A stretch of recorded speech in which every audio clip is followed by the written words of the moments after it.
गंगा यमुना पंचायत 2 दिन से यहाँ तक आई और आज जनता के प्रतिनिधि के रूप में और शासन के प्रतिनिधि के जनता के शासन के प्रतिनिधि के रूप में भी जयराम रमेश जी आए। रहना तो इनको 3 दिन चाहिए था, लेकिन इनके समय को बचाने के लिए हम लोगों ने कुछ एक्सरसाइज किया और अब सार रूप में इनके सामने रख रहे हैं। ये कह रहे हैं कि हम तो बैगन वाले सम्मेलन में लगे थे। बात यह है कि बैगन का राजनीति से थोड़ा ज्यादा रिश्ता है। आप लोगों ने सुना होगा कि अकबर के दरबार में बीरबल रहते थे, तो अकबर ने एक दिन कहा कि बीरबल, ये बैगन बड़ी खराब चीज है, क्योंकि उसने खाया था और शरीर में कुछ दिक्कत थी। तो बीरबल ने कहा, हुजूर बिल्कुल सही कह रहे हैं, इसीलिए तो इसका नाम बैगुन रखा गया है, जिसमें कोई गुण ना। बात खत्म हो गई। 2-4 दिन के बाद फिर बैगन खाया और थोड़ा ठीक लग रहा था, जाने क्यों लग रहा था, लेकिन बैगन से जोड़ करके अकबर ने फिर कहा कि बीरबल, ये बैगन बड़ी अच्छी चीज है। कहा, हुजूर इसीलिए तो इसके माथे पे मुकुट पहनाया गया है। तो अपना जो देश है वो ऐसी व्याख्याएं करता है, वो देखता है कि शासक क्या चाहता है, उसके अनुसार बोलो।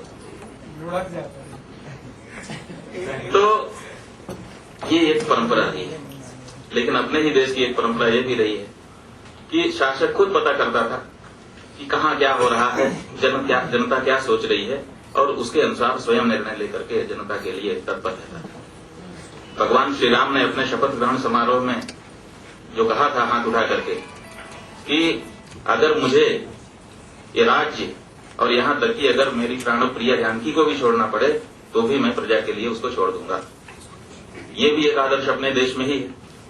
तो हम लोग कौन सा आदर्श पालें, बैगन वाला कि बैगुन वाला, ये एक समस्या है बात। लेकिन हम लोग यहाँ पर शासक और शासित के रूप में नहीं बैठे हैं। ये जो पंचायत यहाँ पर संपन्न हुई है, ये स्वायत्त है। इसने देश की समस्याओं पर उदार दृष्टिकोण रखते हुए विचार किया है और विचार करके यहाँ पर कोई प्रस्ताव नहीं कर रही, एक अपना मैंडेट, एक अपना अभिनिर्णय यहाँ पर दे रही है, जिसको शासन को स्वीकार करना ही होगा, न करने का कोई सवाल नहीं। जनता की सरकार है, जनता की बात को अगर नहीं प्रतिनिधित्व देगी तो फिर किसको देगी। और जनता की भावना यही है कि अगर सरकार ने ये हाथ में लिया है कि वो गंगा को राष्ट्र नदी घोषित करके और गंगा के संरक्षण की बात करती है, तो फिर उसको ये कर देना चाहिए। जनता ने इस बात को कितना पसंद किया, उसका ही परिणाम है कि सरकार को दोबारा मौका दिया। अगर गंगा का काम सचमुच हो जाता है तो उसका क्या परिणाम होगा और कितने लंबे समय तक ये एक बात रहेगी और पूरे विश्व में कितना हमारा गौरव बढ़ेगा, इस बात को भी इससे जोड़ करके देखा जाना चाहिए।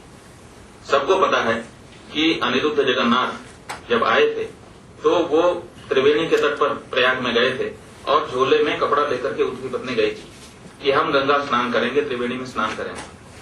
और उन्होंने वहां जाकर के जब खड़े हुए तो खड़े होते ही उन्होंने कहा कि वापस चलो। पत्नी को भी लिया और वापस चले गए और जाकर के पत्रकारों से उन्होंने कहा कि मेरे जीवन में कोई तमन्ना नहीं थी, एक ही तमन्ना थी, क्योंकि मेरे पूर्वजों ने बताया था कि सबसे पवित्र कार्य अगर कोई है तो गंगा में जाकर के स्नान है।